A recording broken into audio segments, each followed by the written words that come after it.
Good morning, students. Today we will discuss Euclid division algorithm of class 10th of chapter first. First chapter के बारे में discuss करेंगे Euclid division algorithm के बारे में. Last video में पढ़ा यूक्लिड डिवीजन लेमा के बारे में पढ़ा. यूक्लिड डिवीजन एल्गोरिथम करने से पहले हमें यूक्लिड डिवीजन लेमा पता होना चाहिए. यूक्लिड डिवीजन लेमा में कुछ भी इतना वही था डिवीजन एल्गोरिथम था. उसमें हमने क्या पढ़ा था? Dividend is equal to divide into में क्वोशिएंट प्लस रिमाइंडर. उसमें हमने क्या पढ़ा था? मान लो कोई भी जैसे हमने पढ़ा था dividend is equal to divisor into में क्वोशिएंट प्लस रिमाइंडर. और हमने इसमें पढ़ा था कि रिमाइंडर जो होगा वो हमेशा किससे छोटा आएगा? जो r की वैल्यू होगी वो हमेशा किससे छोटी आएगी? 0 से बड़ी होगी या फिर 0 के इक्वल भी होगी या फिर वो डिवाइजर से छोटी होगी. जैसे हमने मान एग्जांपल लिया कि जैसे ये था a = b³ + r और a यहां पे के डिवाइडेंड b यहां पे के डिवाइजर और r यहां पे के रिमाइंडर. जो रिमाइंडर था वो हमारा किससे छोटा होगा? हमेशा डिवाइजर से छोटा होगा. ठीक है, इसके बारे में हमने यूक्लिड डिवीजन लेमा में हमने पढ़ा था. अब हम डिस्कस करेंगे Euclid division algorithm. Euclid division algorithm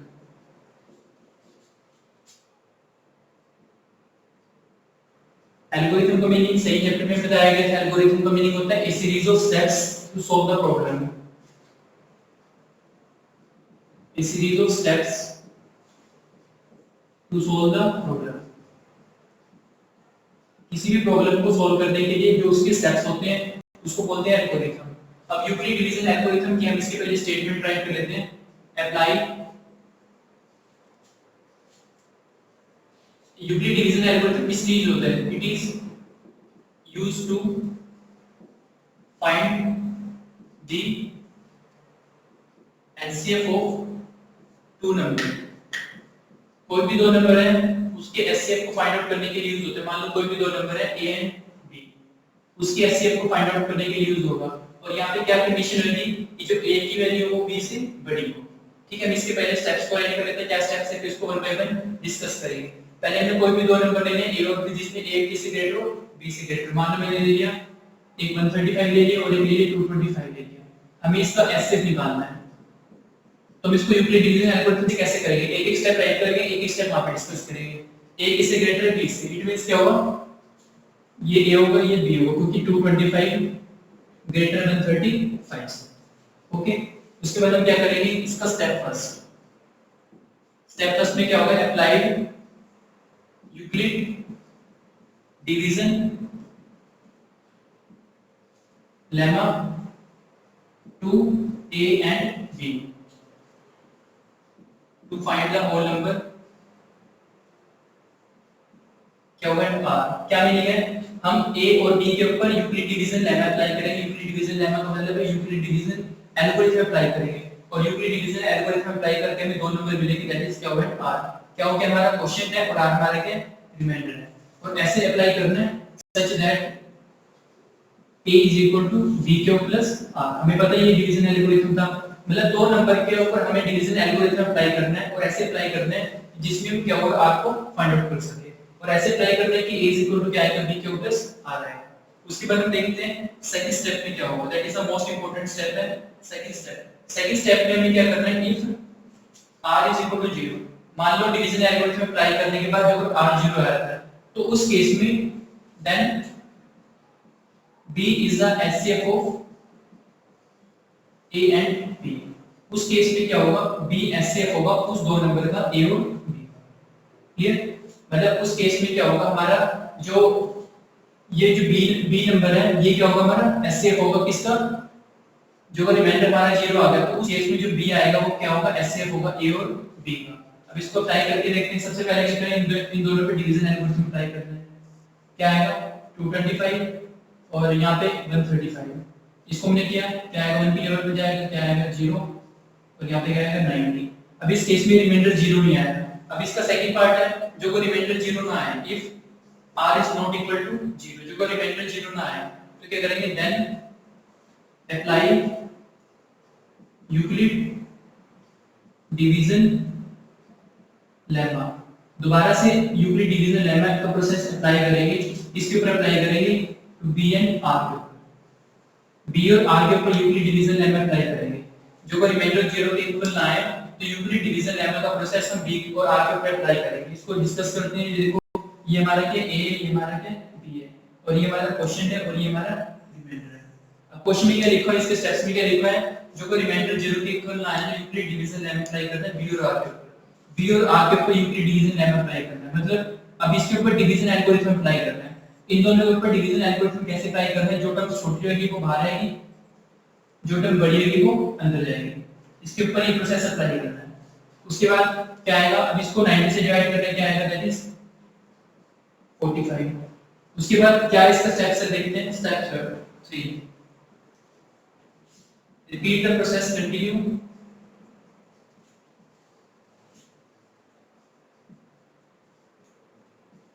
continue till r is equal to 0।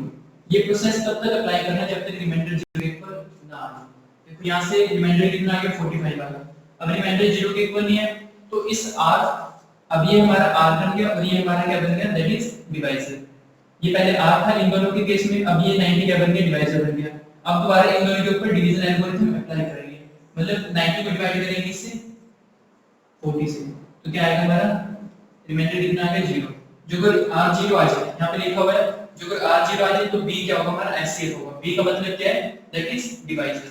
Divisor हमारा क्या हो जाएगा, उस केस में एचसीएफ हो जाएगा। इट मींस 45 हमारा क्या बन जाएगा, दैट इज एचसीएफ बन जाएगा। दोबारा देखते हैं स्टेप्स के अंदर क्या। सबसे पहले हमें क्या करना है, यूक्लिड डिवीजन लेमा अप्लाई करना है दो नंबर्स के ऊपर, और ऐसे अप्लाई करने की जिसमें हमें क्वेश्चन और रिमाइंडर मिलेगा। और ये प्रोसेस इसलिए यूज होता है that is used to find the HCF of two number. अब इस स्टेप्स में हम क्या करेंगे, जो अगर हमारा रिमाइंडर 0 के इक्वल आ जाए तो उस केस में क्या होगा, हमारा डिवाइजर एचसीएफ बन जाएगा। मतलब जो हमारा b होगा वो हमारा डिवाइजर जो होगा वो हमारा एचसीएफ बन जाएगा। जैसे एग्जांपल ले रहा हूं मैं, मान लो मुझे 90 को डिवाइड करना है, मुझे एचसीएफ निकालना है 10 और 90 का, ठीक है, यूक्लिड डिवीजन एल्गोरिथम से निकालना है। तो मैं क्या करूंगा, 90 को डिवाइड करूंगा 10 से, रिमाइंडर कितना आ गया, 0 आ गया।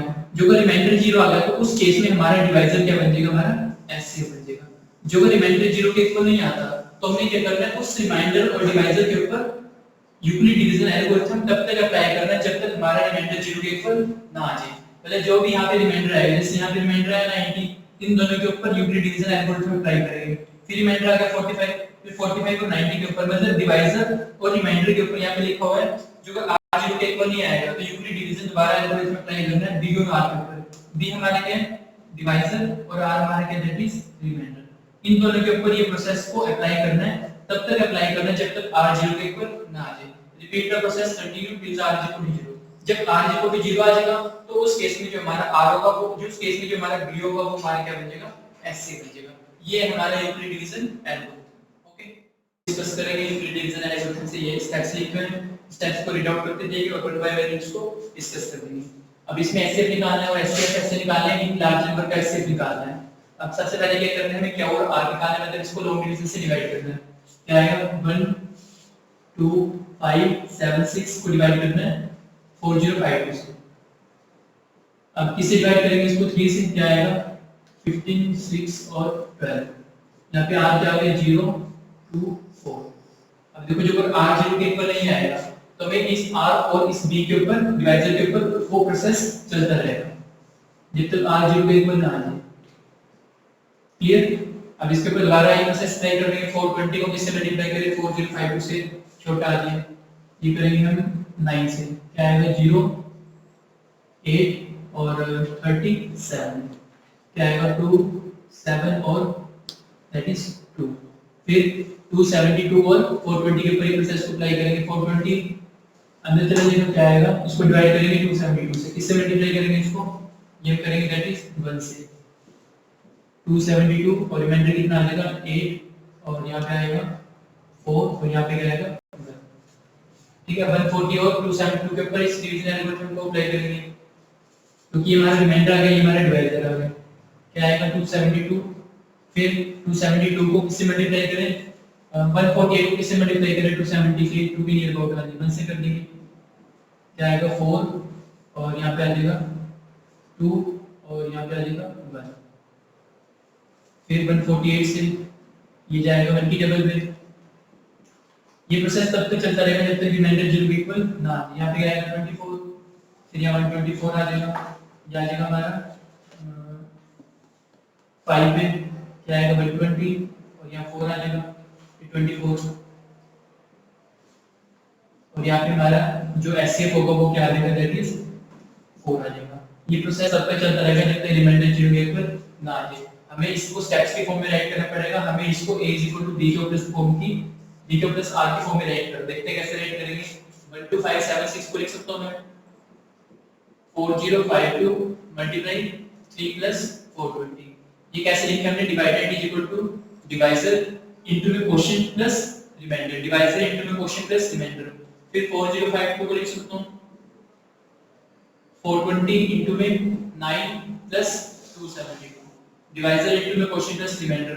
फिर 420 को लिख सकता हूं मैं 272 मल्टीप्लाई 1 प्लस 148। फिर 272 को लिख सकता हूं मैं 148 मल्टीप्लाई 1 प्लस 124।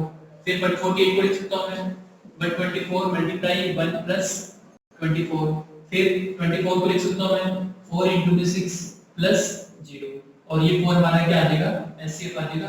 दो नंबर का कौन से दो नंबर थे हमारे 12576, 405।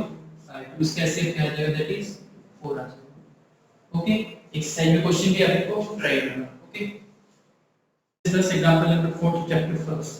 एग्जांपल नंबर 4 के अंदर क्या है, a sweet seller has a 420 काजू बर्फी and 130 बादाम बर्फी। आप लोगों ने सब दिखाई होगी, जो नहीं खाई तो हम आपको इस क्वेश्चन में बताएंगे।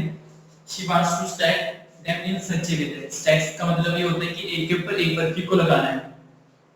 each stack has the same number, उस स्टैक के अंदर सेम नंबर है, and they take up the least area of the tray। वो उस ट्रे के अंदर ना लीस्ट एरिया को कवर कर रही है। मान लो ये ट्रे है, इस ट्रे के अंदर वो लीस्ट एरिया कवर कर रही है। मतलब मान लो ये मैंने स्टैक बनाया है और ऐसे स्टैक बनाना है कि वो कम से कम एरिया ले। ये मान लो स्टैक बना दिया मैंने और ऐसे स्टैक बनाने के वो कम से कम एरिया ले। लीस्ट का मीनिंग क्या होता है, minimum area, minimum area cover करे तो। अब मिनिमम एरिया ले रही है, मतलब मिनिमम एरिया लेने का मतलब है ज्यादा से ज्यादा स्टैक बनेंगे। अब एक स्टैक क्या बनेगा, एक स्टैक क्या बनेगा, एक स्टैक क्या बनेगा, ऐसे स्टैक में देंगे। कम से कम एरिया कवर करे, कम से कम एरिया का मतलब है नंबर ऑफ बर्फीज जो है वो ज्यादा से ज्यादा आएगी, मैक्सिमम आएगी। जो कोई भी एरिया कम से कम कवर कर रही है स्टैक, तो उसके अंदर नंबर ऑफ बर्फीज ज्यादा आएगी। मान लो मैं स्टैक बड़ा कर दूं, मान लो मैंने इतना स्टैक कर दिया, इस स्टैक के अंदर एक बर्फी आएगी। जो मैं इतनी प्लेस पे 3 स्टैक लगा दूंगा तो उसी स्टैक के प्लेस पे 3 बर्फी आ जाएगी। और क्वेश्चन में लिखा है कि स्टैक ऐसे दिखाने की कम से कम एरिया कवर करे। कम से कम एरिया कवर करने मतलब है नंबर ऑफ बर्फीज ज्यादा से ज्यादा आएगी और मैक्सिमम आएगी number of barfis. And to take up the least area of the tray, but is the number of that can be placed in the each stack for this purpose। कि उसको but is the number of that can be placed in the each stack के अंदर कितने number of बर्फीज को हम उसके अंदर रखें। नंबर ऑफ बर्फीज मतलब कितनी हम उसके अंदर नंबर ऑफ बर्फीज को रखें। तो कैसे फाइंड आउट करेंगे, हमारे पास काजू बर्फीज गिवन है और बादाम बर्फी गिवन है। 420 काजू बर्फी है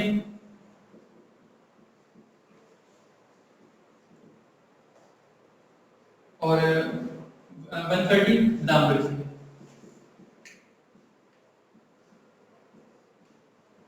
और हमें इसमें क्या निकालना है कि कम से इस लीस्ट स्टैक के अंदर है वो कम से कम एरिया कवर करे। कम से कम एरिया कवर करने मतलब ज्यादा से ज्यादा बर्फी है। ज्यादा से ज्यादा बर्फी आने का मतलब हमें उसमें क्या निकालना है, एचसीएफ निकालना है। एचसीएफ का मतलब क्या होता है, हाईएस्ट कॉमन फैक्टर। जहां पे मैक्सिमम की बात होगी वहां पे एचसीएफ निकालेंगे, जहां पे मिनिमम की बात होगी वहां पे एचसीएफ निकालेंगे। जो यहाँ पे होता है कि एटमोस्ट एरिया का मतलब क्या है, ज्यादा से ज्यादा एरिया कवर कर रही है। ज्यादा से ज्यादा एरिया कवर करने का मतलब है कम से कम बर्फी है। कम से कम बर्फी का मतलब है उसमें क्या निकालेंगे, एचसीएफ निकालेंगे। इस क्वेश्चन को लेंगे लिस्ट एरिया कवर करेंगे। लिस्ट एरिया का मतलब है ज्यादा से ज्यादा बर्फी है। ज्यादा से ज्यादा बर्फी आने का मतलब हम इसमें क्या निकालेंगे, जल्दी एचसीएफ निकालेंगे। एचसीएफ निकालेंगे 420 और 130 का। देखते हैं इसको यूक्लिड डिवीजन से डिस्कस करते हैं। 420 बाहर आ जाएगा, 420 को डिवाइड करेंगे 130 से, इस पे जाएगा ये 4 पे, क्या आएगा, ये जाएगा 3 पे जाएगा, क्या आएगा 390 आ जाएगा और रिमाइंडर कितना आएगा हमारा 30 आ जाएगा। अब इस 30 और 130 के ऊपर डिवीजन है, अगर हम ये यूक्लिड डिवीजन है टाइम अप्लाई कर देंगे, क्या आएगा 130, इसको किससे मल्टीप्लाई करेंगे 4 से, क्या आएगा 120 और यहां क्या आएगा 10, फिर 30 दैट इज 3 आ जाएगा। ये हमारा रिमाइंडर 0 आ गया। ये तो रिमाइंडर 0 आएगा तो 10 हमारा क्या होगा, उसका एचसीएफ होगा। एचसीएफ का मतलब है उस स्टैक के अंदर इतने नंबर ऑफ बर्फीज है।